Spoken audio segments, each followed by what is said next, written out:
All right, so we're going to start with grammar. Go ahead and turn to page 37 in your grammar book. We'll start there.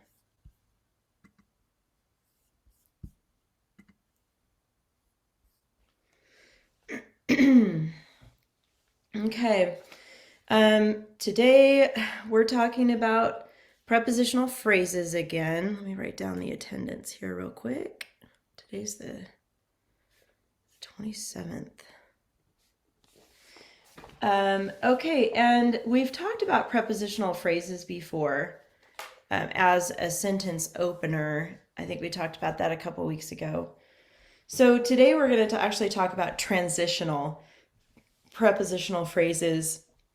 Those are pretty easy to spot because they use, oftentimes it's of course or something like that they use. And here it just starts right off with your examples. So we know that of is a prepositional, or I mean a preposition. So of course is basically a transitional prepositional phrase. So of course Dorinda didn't hear since she was distracted. Here's another version of that. Dorinda didn't hear, of course, since she was distracted. And then one more, Dorinda was as distracted, of course. So there are some comma rules that you'll see in there. If it's at the beginning, obviously the comma comes right after. If it's in the middle, comes on both sides. And if it's at the end, it comes right before. So there are commas near the transitional prepositional phrases. And here over on the side is more lists. This is the list of transitional phrases. And you've seen these before, I'm sure. In fact, in addition, by the way, by contrast, for example, for instance, of course, and on the other hand. And those are pretty easy to spot. They're pretty, they're transitioning, they're kind of dividing up the sentence a little bit. In week 1, you learned the short prepositional openers do not take commas. You also learned that you should not place commas in front of prepositional phrases. Transitions, however, do take commas. Therefore, when a prepositional phrase functions as a transition, use commas, regardless of where the transitional prepositional phrase appears in the sentence. Place commas around a transitional prepositional phrase. Okay, you don't want to say that like 10 times fast. And then here we are to interjection. There's another Schoolhouse Rock video that talks about interjection. It's actually my favorite one. So I'll give you that link on Google Classroom so you can watch that, but it's pretty cute. Anyway, an interjection is like this. Wow. Okay, you see the wow with an exclamation point. It's not a full sentence, but it's an expression, right? It's expressing an emotion. It weighs a ton. Oh, it's not that heavy. So here you have oh, like oh, it's not that heavy. An interjection expresses an emotion. When it expresses a strong emotion, use an exclamation mark and capitalize the word that follows. When it does not express a strong emotion, use a comma. Okay, and we use that a lot kind of in texting. I know that I know because my kids are young. I mean, they're not super young. They're in their 20s, but they always say I put too many punctuations in my texting. I guess the thing to do is not use punctuation. So, uh, anyway, but I still do. I'll say wow, and I'll put like 3 exclamation points or whatever. And um, in writing like this, obviously you just need one. Okay, so interrogative pronoun. Those are the question words. For instance, what happened to the ball? An interrogative pronoun is used to ask a question, and here they are, they're all W words. What, whatever, which, whichever, who, whoever, whom, and whose. So those are the interrogative pronouns. And it says here, think about it when the pronouns who, whom, whose, and which function as an interrogative pronoun. They ask a question. The question is a main clause and expresses a complete thought. Who will find it? So when you use the pronouns, so sometimes they're pronouns, who, whom, whose, and which function as relative pronouns. They begin a who which clause. The who which clause is a dependent clause that describes the noun that it follows. We talked about that last week. Dorinda's benefactor will be the person who will find it. So Dorinda's benefactor will be the person is the main clause. It's marked with brackets. And then who will find it is actually the interrogative pronoun, who will find it.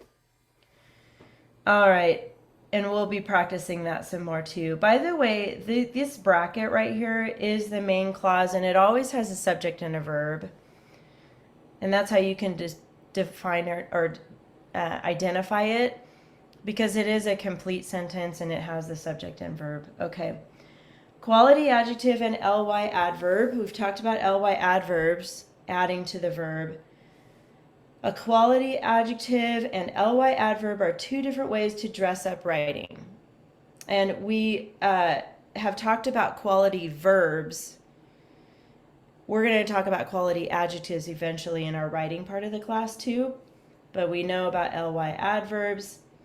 And a strong, it says, like a strong verb, these stylistic devices create a strong image and feeling. A quality adjective is more specific than a weak adjective. A weak adjective is overused, boring, or vague. An ly adverb is used to enhance the meaning of the verb, adjective, adverb, or adverb that it modifies. Okay, so like a quality adjective gives more image and feel to the sentence. A lot of weak adjectives could be like big, small, pretty, nice, cool. Okay, we use those often. But more descriptive would be like, if you're talking about a rainbow, you could use colorful, and that creates an image of all the colors of the rainbow. Or magnificent, or words like that describe a little bit bigger image in your head. Okay, that's the difference between quality and weak adjectives. Go ahead and turn the page to 38.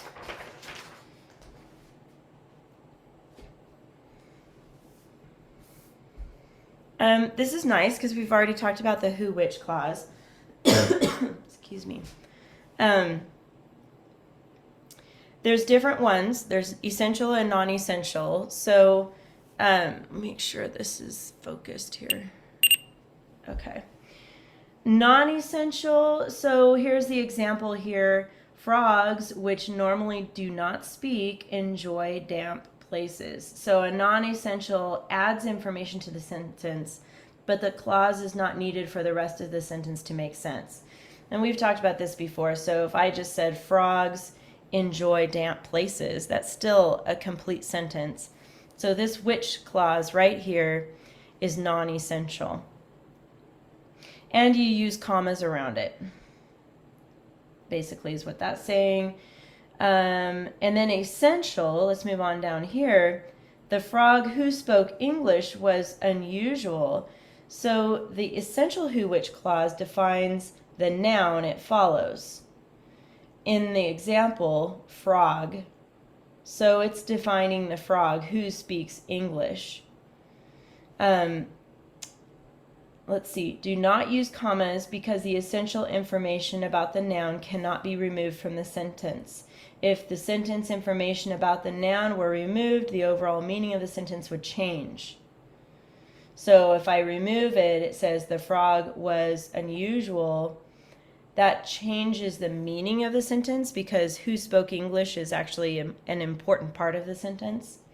It still makes a complete sentence, but you take out the meaning.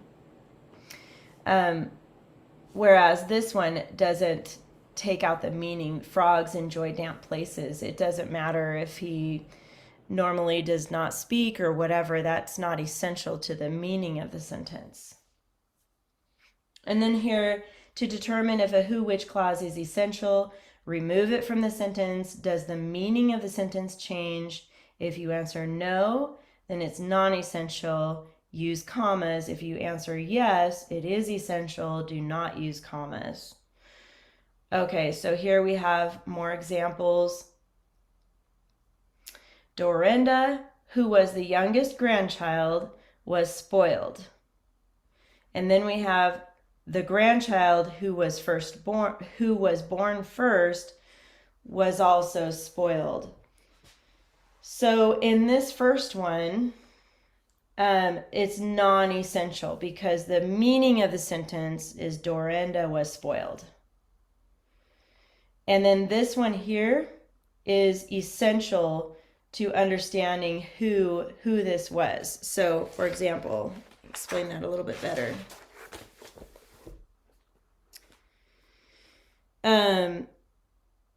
When it follows a name, like Dorinda here, when the who which clause follows the name, the clause is non-essential because we already know Dorinda, that's the subject of the sentence, or here is the subject inside the who which clause. But they're talking about Dorinda. And when you have a name in a sentence, that means it's non-essential. When you don't have a name, so the name identifies who is meant, so the clause simply adds information. But who was born first is essential because it defines which child was spoiled. Here we already know it's Dorinda. Dorinda was spoiled. But it's telling which of the grandchildren, because the grandchild could be, if you have like 15 grandchildren, how would you know which one it was? But here it's essential because it says who was the first, who was born first. So it's the oldest grandchild. That's essential to know which one they're talking about when they say spoiled. Okay, so when it's essential, you don't need commas. When it is essential, back up. When it's non-essential, you need commas. When it is essential, you don't need commas. Okay? So there's a couple of things you can do to check that. Any questions about that so far? Okay. Go ahead and turn to page 39.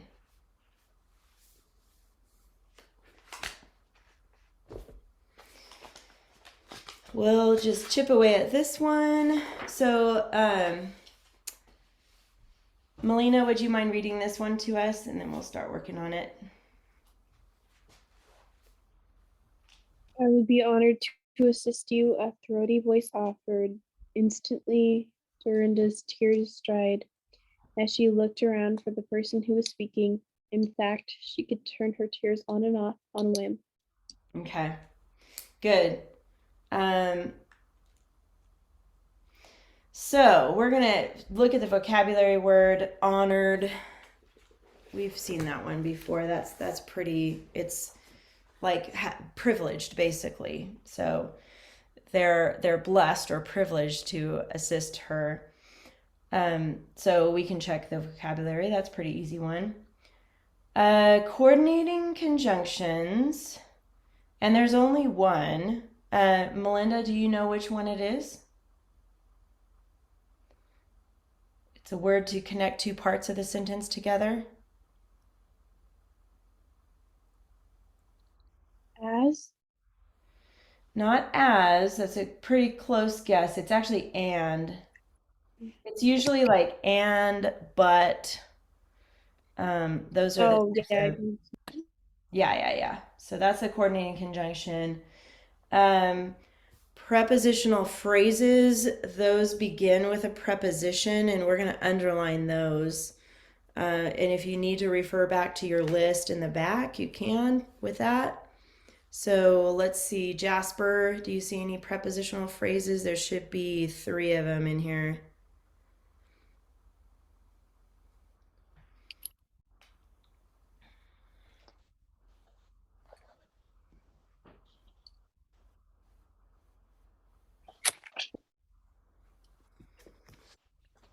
Around. Around, no, not around. So the prepositions are in the back here. Let's look really quick. On page 202, around is in there. You're right about that. That is a preposition. But in this sentence, it's not functioning as a preposition. As she looked around, so she's looking, it's actually describing where she's looking. So it's not that one. It was a good guess, but look for On. us. Say it again. On. Yes. So the phrase would be on a whim. You're right. The preposition is on, and then the phrase it ends on a noun or a pronoun sometimes. That's one. You see any others in there, Jasper? Or Melinda, if you can help him if you see any too. In fact. Good. In fact, in is a preposition, fact is the noun. So in fact, good. There's one more. For the person. Yes. For the person. Good. Those are the three. And now we have some main clauses. Every sentence has a main clause, at least one. And it can stand alone as a sentence. So I'm going to help with this one. These are the main clauses. So I'm going to put brackets around them. It starts here. I would be honored to assist you. That's a main clause. And then this is kind of tricky because right here, this is also a main clause, a throaty voice offered. So a throaty voice just means like maybe a deep voice or a raspy voice. And then right here, Dorinda's tears dried. Dorinda's tears dried. So that's 1, 2, 3, and then the last one is here at the end. She could turn her tears on and off on a whim.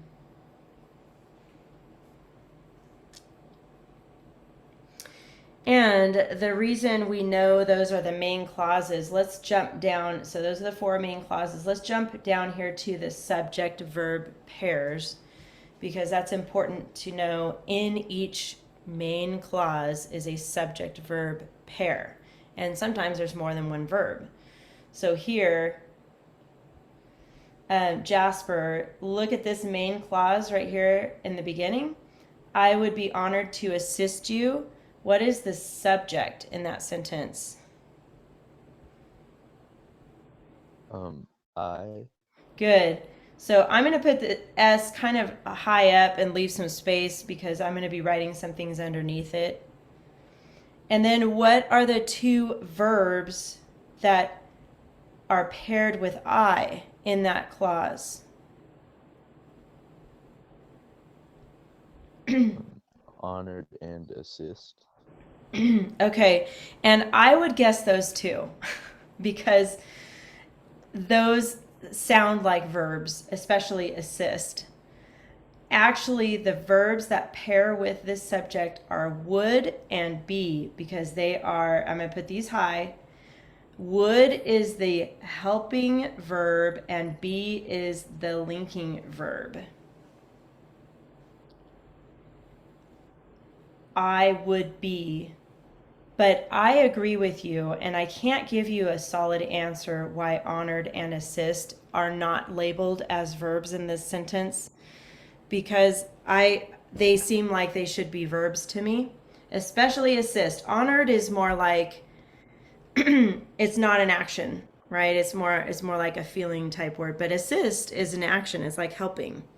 So let me see if this has a note about that.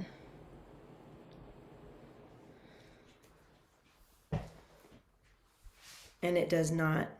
Oh, okay. It has here the adjective honored. So honored is functioning as an adjective in that sentence. But I have no idea why assist would not be a verb. So I'm sorry I don't have a good answer for that, but I can tell you that would is the helping verb and be is the linking verb. Okay. In the next one, we have a throaty voice offered. So we have voice as the subject here in this sentence. And then offered is the verb. And this one is, an action verb. So they're having us go the next level and label what kind of a verb it is. So we have this voice offered, and offered is the action verb in that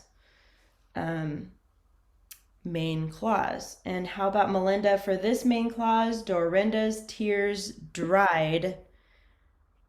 Dorinda's tears. We have to pick Dorinda's something. tears would be the subject, and then dried would be the verb. Okay, good. It's actually tears because we're talking about what the tears did, right? The tears dried. So you're right about that. That's the verb, and we're going to label that AV, action verb. So her tears dried, not Dorinda dried, right? Her tears dried. So the subject is tears. And then the last main clause down here, Jasper, she could turn her tears on and off on a whim. What is the subject here? She, the subject. Good.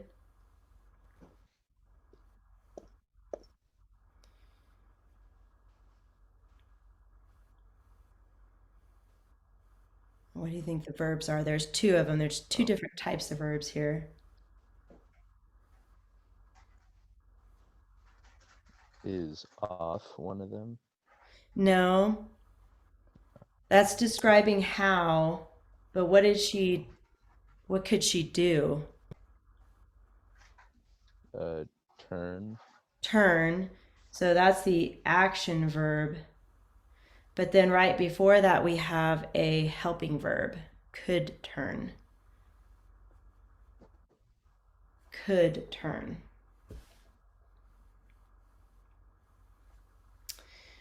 All right, we got 1, 2, 3, 4. We have other subject verb pairs in here. That was just 4 within the main clause. We have a subject verb pair here. She looked. So let's put S above she and V above looked, and it is an action verb. And then over here, who was speaking? Who is the subject? Was, speaking are the verbs, but the was is a helping verb.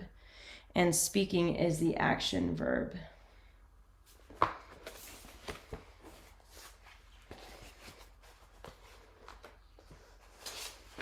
Okay.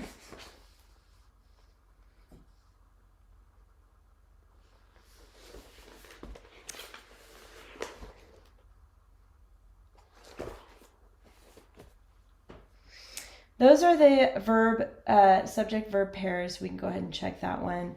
And then the who, which clause, that's pretty easy to spot because it begins with who. So Jasper, where do you see the who, which clause?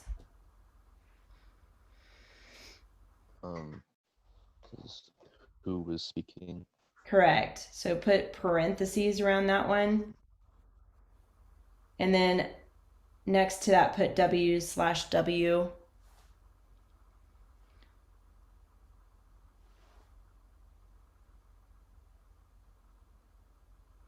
And then the adverb clause,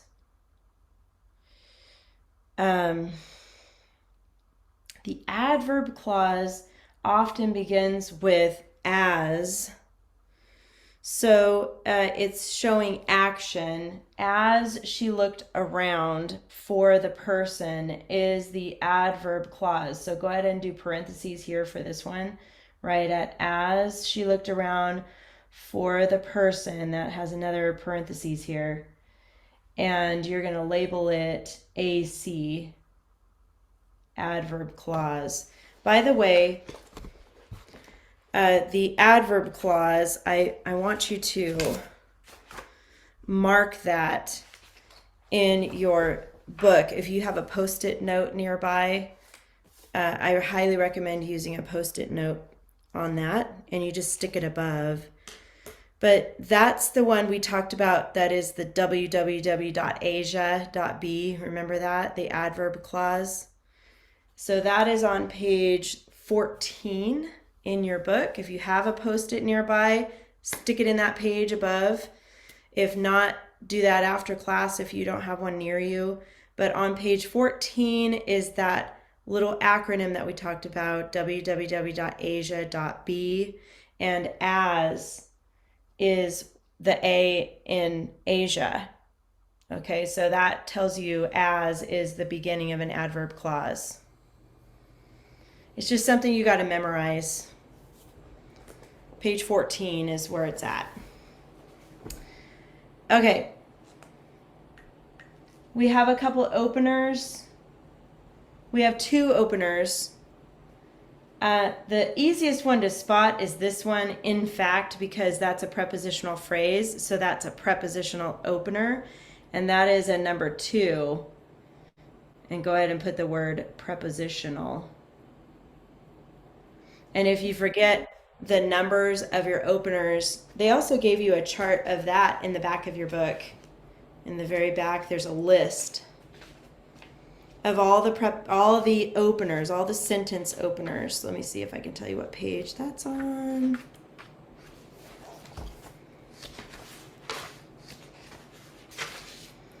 That is on 205. That's a great place to mark with this post-it note as well.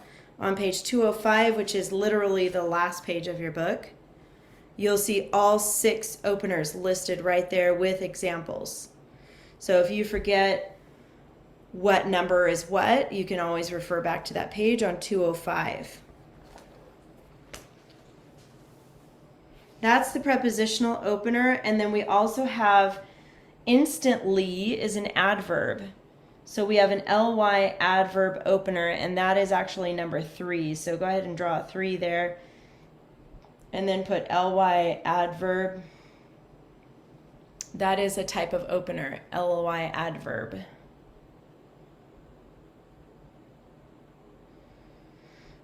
Okay, down to the easy ones finally. We have, well, kind of easy. We have 4 commas to either add or take out. Did you notice there's a speaking part at the very beginning? And we need to add those quotation marks in there. So what is the speaking part of that first sentence? And either one of you can tell me. What is this? Say that again. What was that? What did you say? Oh, what in that first sentence, what part is the person speaking with that we need to put quotation marks around? You need to put a quotation mark before the I and after the U. Yeah, good. So right here, I know we're running out of space here, but right here and right here, I would be honored to assist you. And you know when there's a speaking part, what goes after the last quotation or right before the last quotation mark? A comma. A comma, good. I had to just kind of squeeze mine in, but it goes right before the quotation mark. So those are the 2 quotation marks. We got that. We got 1 comma. Now this one, There's a comma after in fact. in fact, there should be a comma. Yes, very good. Thank you, Melinda, or Melina. A comma there, so that's the second comma. And then we need to take out some commas here, because this Dorinda's tears dried, you don't need commas around that part because it is essential to the sentence. Okay, so we need to take out after instantly and after dried. Remember, the rule is if it's essential, no commas. If it's non-essential, then we leave the commas in. Okay. We do have 2 indents here we haven't really talked about yet at the top. And if you're tracking this story, which you should be like learning this story as you go because the characters are developing now, this is starting a new thought here. I would be honored to assist you. It's starting a new paragraph. So on the side here, you're going to mark it with 2 lines and a backwards P looking thing that identifies it as a new paragraph. And then, ironically, the next paragraph is at instantly. And I used to think that you couldn't have just one sentence in a paragraph, but this one has 1 sentence.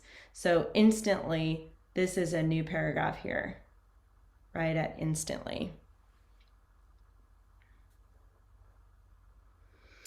It's a new speaker and a new topic. That's why we use those 2 new paragraphs. So, okay, got the indents, got the commas, got the quotation marks. We need 2 apostrophes. Any idea where those go?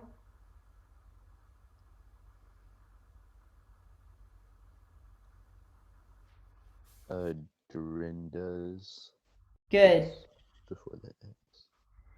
And then the other one we have to take out. Actually, we don't add another apostrophe. So which one do we take out? Tears. Good. That's correct. Good job, Jasper. Okay, now that we have a giant mess, I think we made it to the end. Same thing this week. You're going to do the next 3 pages. Use your book to help you and try your best to do it by yourself and see if you can figure out all the parts that you're looking for. And then if your mom gives you permission to use the answer key, go ahead and grade it yourself and check it and fix it. Give me little notes up here of what you had to fix, or, tell me somehow. If it's like, I missed one, I could put missed one and then draw an arrow there. You missed one of the subject pairs or something like that. Just give me a note that shows me what you were struggling with. Fix it though here. I do want you to fix it here and then rewrite it, and you'll still submit it as your homework. But check with your mom if she's okay with you grading it yourself, which I imagine she would be. Then you can do it yourself. If she wants to grade it, then make sure you have your computer available for her to look at the answer key and then help you grade that. I think that's going to be super helpful. It's just like I've said before with grammar, it's hard. I struggle with it too. You probably noticed I struggle with it. And sometimes it doesn't make sense, but you just have to memorize it. There's no other way around it. English is the most difficult language to learn on this level. So you guys are, they teach this in college. So if you go to college, you'll hear, if you have to take grammar, you're going to hear these lessons again. And the reason is because if you hear it again and again and again, and you practice it again and again and again, eventually you'll memorize it. But sometimes you can't logically make sense of it. I hate to tell you that, but that is grammar. All right, let's put that away. Moving on. You guys have any questions for me? No? Okay.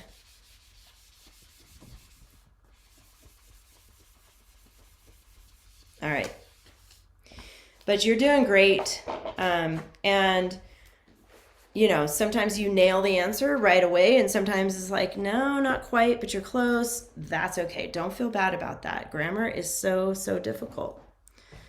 But you're getting it. You guys you're doing so good with it. Okay, we're going to move on to our story today, which is still we're working on Caesar and the pirates. I'm going to grab that story really quick. I'm talking about like the original. Hold on just a second. Okay.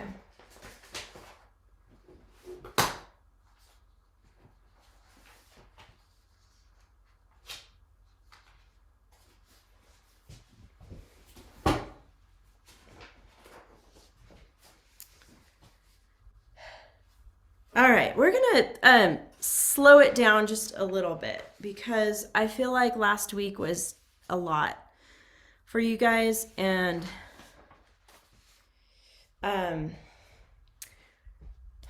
I want to slow it down just so that I make sure that you fully understand the purpose of the story sequence chart beyond just what goes in the chart, basically how to interpret that chart and then write your own version of the story.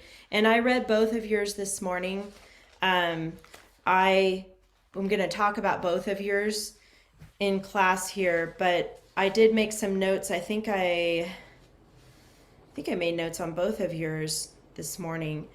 One thing I did notice though is I didn't see in the Google Classroom, I did not see your story sequence chart. So if I left you a note that said, please attach the story sequence chart, I think I did that for both of you. I haven't given you a grade yet because I wanted to see that. So I sent it back to you, and then you can add it to your Google Classroom and then send it back to me. I do want to see that. I want to see that chart. And if it's in the homework from the week before, just reattach it to this current one so it's all together for me. So we're going to talk about, I'm going to just start by reading the original and then talking about it a little bit more. We've done that before, but just to get it fresh in our minds for this class, I'm just going to read it to you guys, and then we're going to kind of talk about it as we go. So, okay, the Mediterranean had long been ravaged by pirate fleets, which made the inlets of Asia Minor and the isles of the archipelago their places of shelter, from whence they dashed out on rapid raids, and within which they vanished when attacked. So great became their audacity that they carried off important personages from the coast of Italy, ravaged all unguarded shores, and are said to have captured hundreds of important towns. The merchant fleets of Rome made their journeys under constant danger. So that's just basically telling us the pirates were going to these different places and different islands, and they were raiding everything and stealing everything and doing what pirates do best. In the year 76 BC, Julius Caesar, then a young man of 24, was on his way to the island of Rhodes, where he wished to perfect himself in oratory in the famous school of Apollonius Malo, in which Cicero, a few years before, had gained instruction in the art. Cicero had taught Rome the full power of oratory, and Caesar, recognizing the usefulness of the art, naturally sought instruction from Cicero's teacher. Cicero was traveling as a gentleman of rank, but on his way he was captured and taken prisoner by pirates who deemed him a person of great distinction, held him for a ransom of 20 talents of silver. Caesar, however, scoffed at them for not knowing who he was and demanded that they ask for 50 talents. He then dispatched his servants to fetch the sum. For 6 weeks, Caesar remained in their hands, waiting until his ransom should be paid. He was in no respect downcast by his misfortune, but took part freely in the games and pastimes of the pirates. He treated them with such disdain that whenever their noise disturbed his sleep, he sent orders for them to keep silence. He also wrote poems and sundry speeches, which he read aloud to them, and those who did not admire these he would call to their faces illiterate barbarians. The pirates were delighted at this and attributed his boldness of speech to a certain simplicity and boyish mirth. In his familiar conversations with the chiefs, he plainly told them that he would one day crucify them all. They laughed heartily at this pleasantry, assuming it a jest. Caesar was released at last, the ransom being paid. He lost not a moment in carrying out his threat obtaining a fleet of Milesian vessels, he sailed immediately to the island where he had been held captive and descended upon the pirates so suddenly that he took them prisoners while they were engaged in dividing their plunder. Transporting them to Pergamus, he handed them over to the civil authorities, by whom his promise of crucifying them all was duly carried out. Then he went to Rhodes and spent 2 years in the study of elocution. He had proved himself an awkward kind of prey for pirates. Okay, this is a kind of a fun story to read, but it's a little different in the wording, and it is because it's an old writing. I don't know what year it was written, but the way they write is almost poetic, but they use different words than we use now, so it was a little tricky to understand that full story. But I know that your homework was to finish the story sequence chart and then rewrite that whole story from your sequence chart and making it your own version of the story. So you guys did a great job of that. I want to start by saying that. And I know we didn't get to finish the sequence chart in class. We did the first paragraph together, and then you guys had to finish the second and third. So I do want to point out that your first paragraph, both of you, excellent job on your first paragraph. You had all of the elements from the story sequence chart. So do you both have your sequence chart and your version of the story in front of you right now? Do you have both of those things with you? Because I know both of you typed it, so can you either print it or pull it up on your screen? You can share a screen if you escape Zoom, and you can pull it up next to that if that makes sense. But you also need your story sequence chart with you. Do you guys have that with you? Yeah, I have both. You have both? Okay, good. So, I do too. good. Okay, awesome. I'm going to start with Melina. Let's just go ahead and read your version of the story, and then I'm going to just comment on a couple things, but read the whole thing through what you have as far as your version of the story first.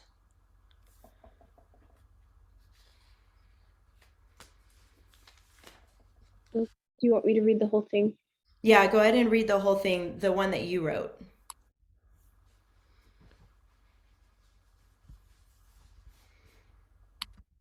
The cutthroat pirates were sailing near the islands of Greece. The pirates, who were gruff, arrogant, greedy, and loud, plundered hundreds of towns. Julius Caesar, who at the time was 24 years old, was a student. Caesar was on his way to Rhodes to learn oratory taught by a teacher named Cicero. Unfortunately, Caesar was captured by pirates on his journey and was held for ransom. Caesar impatiently waited for his ransom to be paid. As he waited, he sang poems, which he wrote. When the pirates insulted him, he would call them barbarians. Caesar would tell the pirates that he would have them crucified, at which they laughed. Caesar vowed he would get his revenge. Finally, the ransom was paid. Caesar was released. As soon as he got back to his ship, he sailed for the pirates' islands where they were captured. Caesar happily sent the pirates to be crucified. The pirates who were prideful teach us the lesson that we are not untouchable and to be careful with whom we mess. Okay, good. Nice job. And I can tell you don't feel so great. Thanks for reading that. I know you're still wrestling with that cold. That was really good. I really, really liked your first paragraph, and you got all the elements in there. So in our story sequence chart, we start with the characters and the setting, and you definitely nailed that. You got the pirates and Julius Caesar, who were the two main characters in this story, and then the islands of Greece, and you kind of set the stage with what he was planning to do, and he was going to go to learn oratory, the art of oratory, by the teacher named Cicero. You got all that in there. So your first paragraph is spot on. The second paragraph, oh, by the way, I wanted to say I really liked the ly adverbs you chose, and you did a great job with your who, which clauses. And then you had, I know another part of your homework was those strong verbs, and I saw those in there and they were great. So I wanted to start by saying that. The middle paragraph, you're missing a couple of things, and it actually, Jasper, you are too. So I'm gonna have you read yours in a second too. But let me talk about Melina's first. Since it's just you guys in the class today, I thought this would be a good opportunity to give you some really direct feedback on, hold on, oh, here it is. On your writing. So, and Jasper, yours too, the middle part is missing the ransom. I think that's important to bring up in the middle part of your story. So actually what I want you to do right now is get out a clean piece of paper. Keep these other things close to you because I'm going to refer back to them. But get out a clean lined piece of paper, and I'm just going to have you make a couple notes. And I know Grant will be watching this later, so he can also write these notes down and then make sure your version has the same elements to it. Since we're starting with a new paper, go ahead and label it at the top and then the date. Today's the 27th? Wow. I'm just going to have you label this class notes.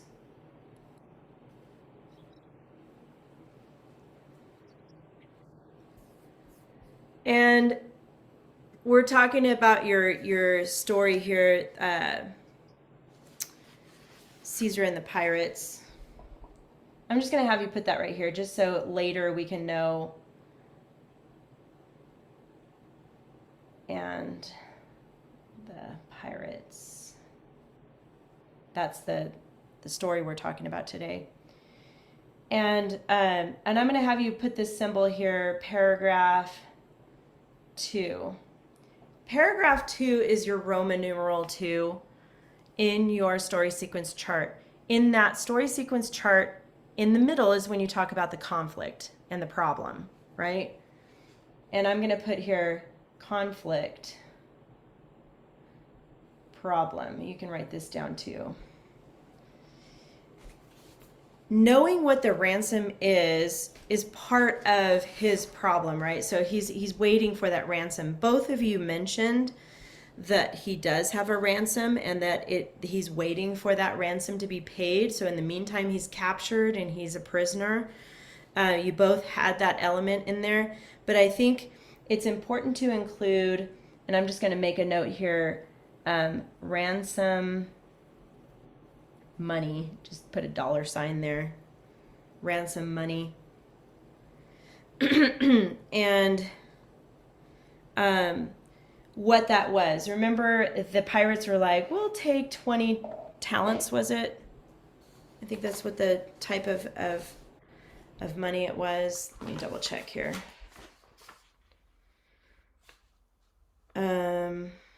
Was it talents?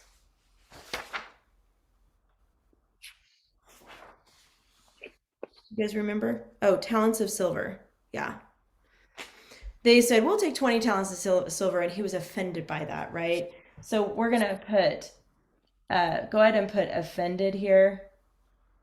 And he wants more.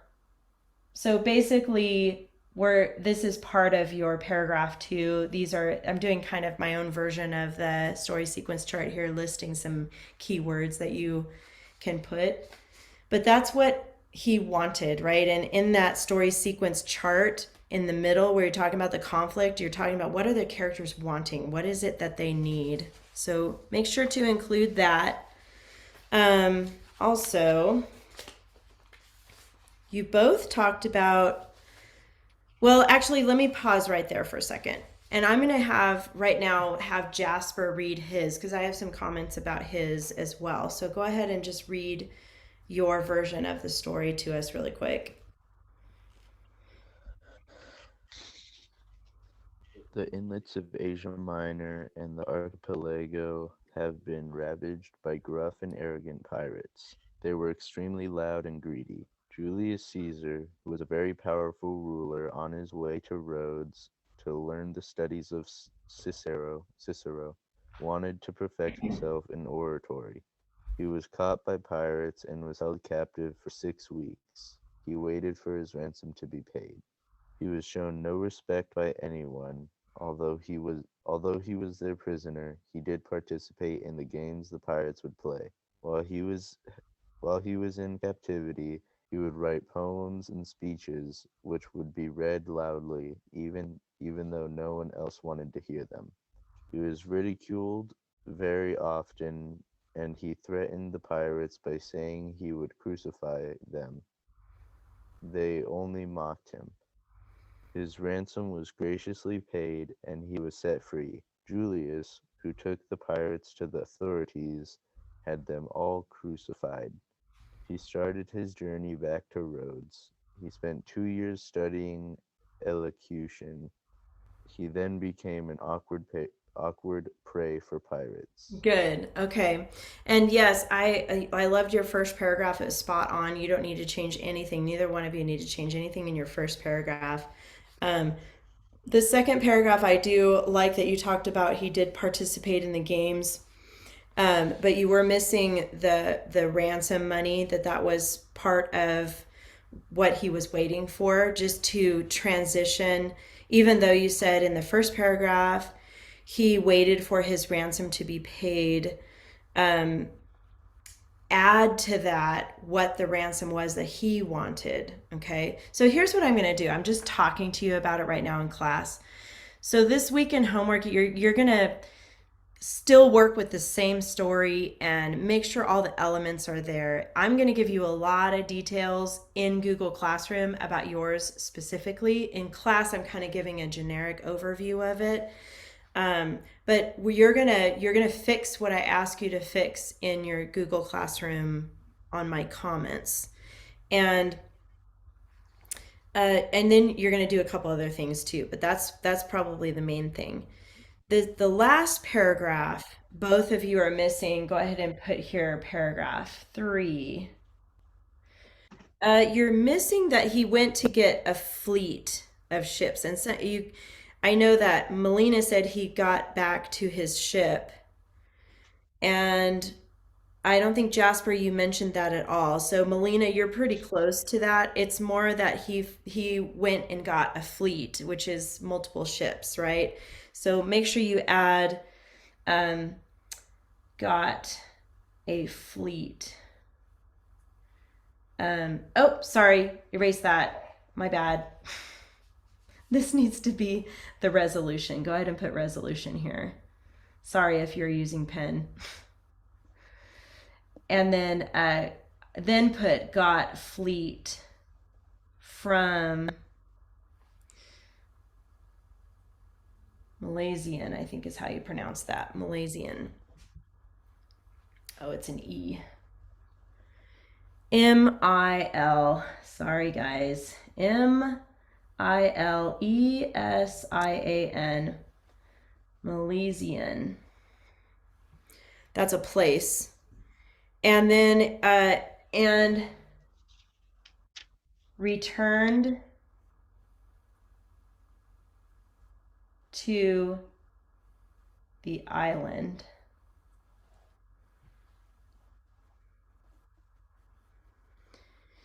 The island where the pirates were, right? So he went and got a fleet, and then he came back to the island, and then while he was at that island looking for the pirates, he found them, and they were all counting their treasure, right? They're counting their plunder. So they're busy, they're probably sorting like gold coins and gold jewelry and goblets and whatever else they're sorting, and that's when Caesar shows up and he's like ordering his authorities to crucify them all, and then they crucify them all. So that's kind of part of the story that both of you didn't quite have in there. And then well, they took the pirates. Sorry, I messed up on that, because when they got there and they found out that they were counting their plunder, they took the pirates, they captured them and took them back to Pergamus. Pergamus. All these places. Pergamus, that's what it was. So I'm going to put comma captured pirates, and then I'm going to put took to, I'm putting fragmented sentences here just to give you an idea of what I'm looking for. And then it was at Pergamus that he ordered the authorities to crucify. So basically what I'm saying is add a little bit more to your story. Make sure you include these elements that we're talking about here. And then finally, what is lesson learned? So how can we learn from this? And I liked how Melina said it. She included this. She said, the pirates who were prideful teach us a lesson that we are not untouchable and to be careful with whom we mess. And I liked how she ended that. So think about, I know Jasper, you said he became an awkward prey for pirates. And I like that. I think you need to also make sure you add what lesson can we learn from it, because that last paragraph should be resolution. And then I'm just going to put / lesson learned up here. That's an S. Okay. So that we can make sure to resolve the story. Okay. I think we're already almost out of time here. I was going to help you organize your binder today, and we ran out of time. Really quick. We're done with all those other stories that we did. Right now we're on Caesar and the Pirates. So everything related to Caesar and the Pirates, including your ly adverb list, including your story sequence chart, and you have your banned words list, and then you have your dress up. All of that stuff goes in the front of your binder. But everything else that we've already finished can be moved behind the tab that says finished compositions. Okay, that'll help you organize your binder. And I will do that again earlier next week so that we have time to actually physically do that. But if you want to get ahead of me on that and start organizing, that would be great. So your homework, just so that I make sure it's uber clear, I will give you specific notes in Google Classroom with your story that you just wrote, Caesar and the Pirates. And in my notes, I'm going to say, fix this, add this, change this. So I want you to do what I'm telling you to do in Google Classroom for this story. And then you're going to read the next story. And the next story is called The Lochinvar. And it's on page 41 in your binder. Page 41, Lochinvar. I believe I'm saying that right, but we're going to find out. Page 41, you're going to read that story, and then you're going to make your story sequence chart for that story. That's it. You don't have to rewrite it, just do the chart. And then we're going to talk about that in class next week, about the story sequence chart. So go ahead and read it. Set up your story sequence chart like we did before, with those 3 sections: the character setting, answering those questions, and then the conflict and the problem conflict in the middle, and then the resolution and the lesson at the end. You know what I'm talking about? Okay, so you'll set it up the same, where you draw a line in the middle of your paper and put those questions there, and then answer your questions in the outline on the right side of it.